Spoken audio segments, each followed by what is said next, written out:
Hi, welcome back. It's Mara again, Family Engagement Coordinator at Stevenson High School. I hope yesterday was a really good first day for you and for your students. Start of a new semester, start of a new assessment period, and now is really a good time for you and for your student to set up some really good routines and some healthy habits around how am I setting up my space for learning so that I can be the best learner I can be? And how am I setting up routines? And we talked a little bit about this yesterday, but routines are really important because routines become habits, and habits are what your student is going to take with them as they leave Stevenson and go on to a post-secondary learning opportunity, whether that's an internship or that's college or that's technical school or whatever it is. They're going to have to continue the learning. And when you get out of high school, it becomes a little bit more of an independent situation. So when you set up routines when your student is in high school and you follow those routines, which it's like a New Year's resolution, right? You got to do it for a while so that it becomes a little bit more of a habit. And you have to do it over and over and over and really explicitly so that your student understands what works best for them and how they best learn and how they best study, so that when they're on their own, it's more of a habit, so that when they get into a situation, they know, what do I do well? What don't I do well? Because, right, the world is sort of like your oyster when you're not in the scheduled space of high school. So let's talk about what skills can we help our students develop as learners. So we want them to develop the strategies that work best for them, that allow them to work on things like planning, focusing their attention, remembering instructions, juggling multiple tasks, so that they can filter any kind of distractions that might come in, prioritize what needs to be done, control their impulses to do something else, to pick up a phone, check Instagram, check Facebook, be able to maximize their time so they can get things done and achieve their ultimate goals, right? So now is a great time for you to sit down with your team and say, objectively, no judgment from you, what worked well for you during first semester, and where did you find your challenges? So what we're going to talk about today is learning space and routines. So the first thing we want to do is you want to sit down with your team and say, what are your goals? What do you want to do for this semester? And, maybe they're going to say, I want straight A's. Well, we're going to have a little conversation about goal setting later on in the month. But maybe what you do is you say, start with what worked well, what were challenges, and maybe some of those challenges might be around work completion, or I don't know how to set my goals. So maybe they're not like in June or in May, I want to get straight A's. Maybe you can say, what do you want to focus on for this month? What skills do you want to focus on for this month? And maybe what skills do you want to focus on for this week, right? What do we want to do well right now? How do we want to set up ourselves as learners? And then how do they look for support around learning? And do they know about Canvas or the interactive report card? So when you talk to them about their learning goals, it needs to be reasonable. Your student. We all want to get like straight A's, right? We all want to do the very, very best we can. But maybe if your student didn't do well, you can sit down and say, well, what do you feel comfortable with? And right now, the most important thing that you can do with your student is to say, what's your learning environment like? Like when you come home, how are you learning? Is it well lit? Is it dedicated? Are we free from distractions? And do you have enough room for learning? For some students, that's why I put it on here, sitting on the couch is the best place for them to learn.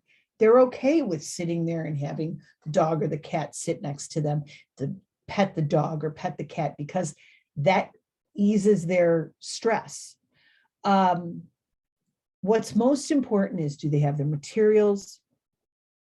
Have they set aside enough time in the day to study? So when you're talking to your students about what went well, or your teen about what went well and what didn't go well, or where were their challenges, one of the things you want to talk about is, first, what routines did you establish for yourself? And how well did that work for you? So what routines did you establish for yourself would be, sit down, talk to your student about all the time that they have during the day. When do they have classes? When do they have free time? Some students are able to spend time in school getting work done. But remember that our students, when they're in school, are around all of their peers, and teens naturally want to be around their peers and see what their peers are doing. So we have at Stevenson a lot of kids that are all over studying during the day because that works for them. We also have a lot of kids sitting around with their books open, talking to each other, because developmentally they need to be with their peers and they want to find out what are their peers doing and they want to talk to them. Sometimes they're studying, sometimes they're not. We're going to tell you a rule of thumb is, if you get studying done at school, go you, yay, that's wonderful. If they're in a study hall, that's even better, right? If that works in their schedule and that's something that's good for them. Having dedicated time in a routine at home where they can say, I am going to dedicate so much minutes of my time to working at home.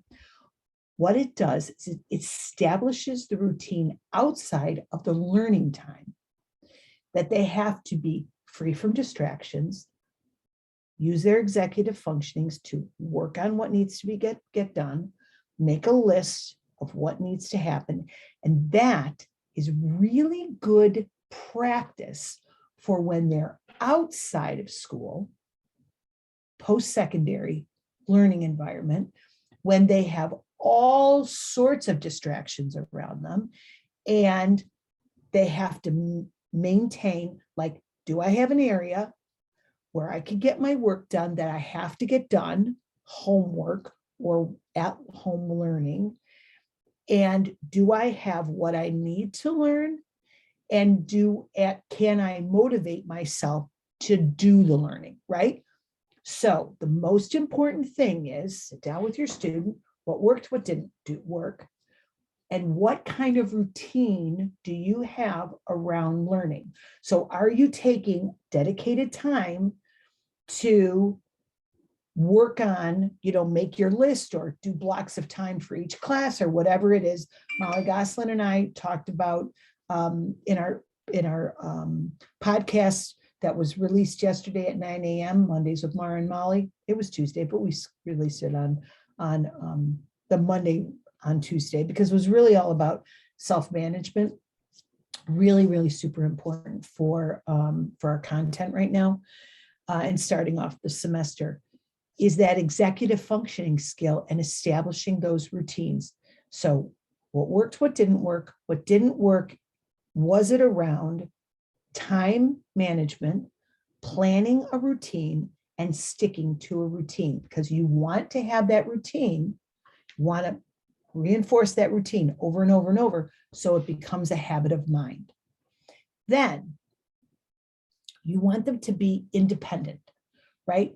But you want to be able to support them. So when they're in that block of time, you want to be able to support them by saying, hey, I am not going to I'm not going to distract you. I am going to help you with this routine. I am going to help you understand how to support yourself through this learning and get through, and who you need to communicate with, right? So you're blocking out time, you are supporting them, making sure they have those materials. We talked about this during first semester. If they don't have a desk, and a lot of people don't have desks, a lot of people, their space doesn't have a desk, or they don't work well sitting in their room. They find that they're a little bit more distracted. And before they get into the routine of, no, I can work in my room. If you say, hey, and there's no stress right now, right? We're the second day of the semester. If you're saying to them, hey, what worked well and what was a challenge? And they're saying, I don't work very well in my room. Then set up space where, and have it be a priority maybe of the family, that for a certain amount of time, this person is working, or maybe they work better with some headphones on or whatever it is. But you're going to help them set up that routine, set up that space, make sure they have the materials. If they don't have a desk, put them all in a bag and don't go into that bag for anything. Don't take the pencils out of that bag for anything, because that's the study bag, right? And you're going to help them with that. And then you're going to help them with, who do I need to communicate with if I have a problem? Because remember, we want to make sure that they have an open mindset and they believe that they can get their work done and that they can get over the struggles. The other thing we want to make sure in terms of their routines and setting up spaces is that they take time for self-care. Even if it's between each, when they're doing their work and they're in their routine and they're studying and they've said, I'm going to set aside how many minutes, when they get done with one class and they're starting the next class, maybe they take 1 minute for some mindfulness, or maybe they get up and they walk around the house, or they take the dog for a walk, or they get some water or whatever, and they check in with you. How am I feeling? How am I doing? Am I feeling good?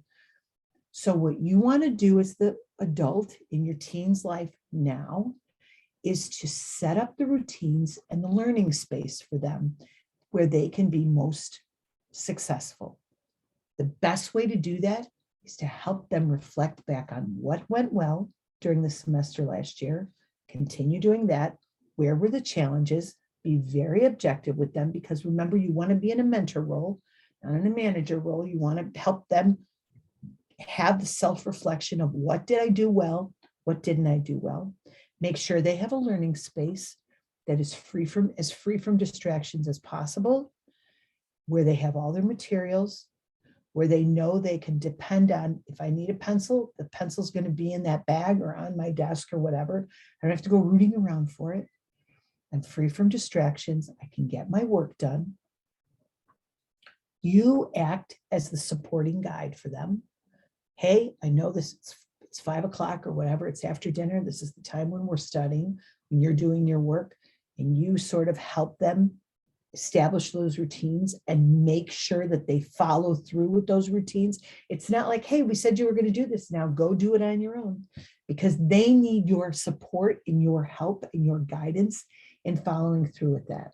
They also need your help in being with some self-care, being mindful. When you're done with one thing, and you go to the next thing, maybe you get up and get a drink of water, you walk around the house, do some mindful breathing or something, so that you can sort of disengage from whatever the one thing is and engage with the other. You don't want to do that for an hour. It doesn't take that long. Just find some time to be mindful. I hope this was very, very helpful for you. Tomorrow, we're going to talk about managing expectations around the school year. That's kind of what we talked about before with our goal setting. Now, I'm going to get straight A's in June or whatever it is. How do we help our students manage their expectations for their learning so that they can feel like they're on top of it, they're achieving what they want to achieve, and they're comfortable with it? Thank you very much for your time today. Thanks for joining me. I look forward to seeing you tomorrow. Take care of yourself. Stay warm today. Take care, everyone. Bye-bye.